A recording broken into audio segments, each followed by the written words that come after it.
sad news continues this week for rock fans. Garth Hudson, the last surviving member of the band, has passed away at the age of 87. The quiet genius behind the keys, Hudson's swirling organ and classically influenced piano work helped define the band's distinct sound, blending folk, blues, and rock into something truly timeless. From the eerie intro of Chest Fever to the soulful undercurrents of The Weight and The Night They Drove Old Dixie Down, his playing was the glue that held the group's rich, layered music together. Hudson was more than just a sideman. He was the band's secret weapon. Originally hired under the guise of a music teacher to ease his parents' concerns about playing in a rock band, he brought a deep musical knowledge that elevated their sound beyond standard bar band fare. That skill was on full display in The Last Waltz, the legendary 1976 farewell concert that saw the band take the stage one final time.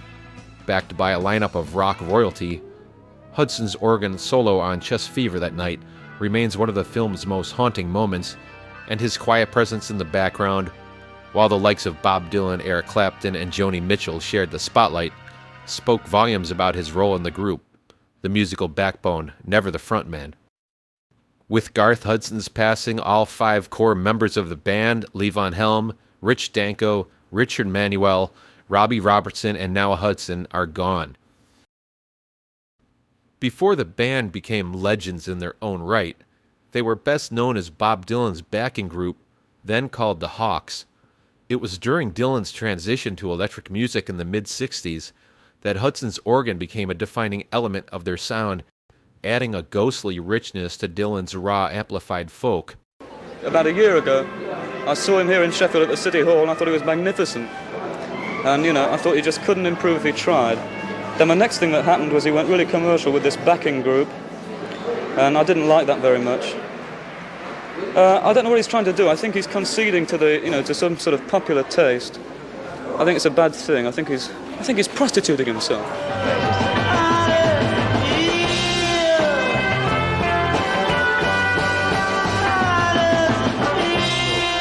After a grueling world tour that saw Dylan booed by folk purists, the group retreated to a pink house in Woodstock, New York, where they recorded what became the Basement Tapes.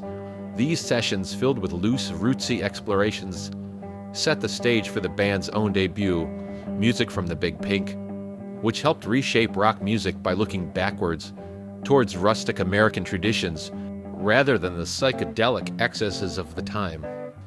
Unlike some of his bandmates whose later years were marred by struggles and tragedy, Hudson lived a long life. Though largely out of the public eye, his influence stretched beyond the band, gracing records by Bob Dylan, Neil Young, Emmylou Harris, and countless others. His love of music never faded, even as he quietly withdrew from the mainstream spotlight. Now the book is closed on one of rock's most revered groups, but the music, rich, mysterious, and deeply moving, remains. Garth Hudson may have left the stage, but his notes are still hanging in the air, swirling like the echoes of The Last Waltz, forever haunting and beautiful. Rest in peace, Garth Hudson.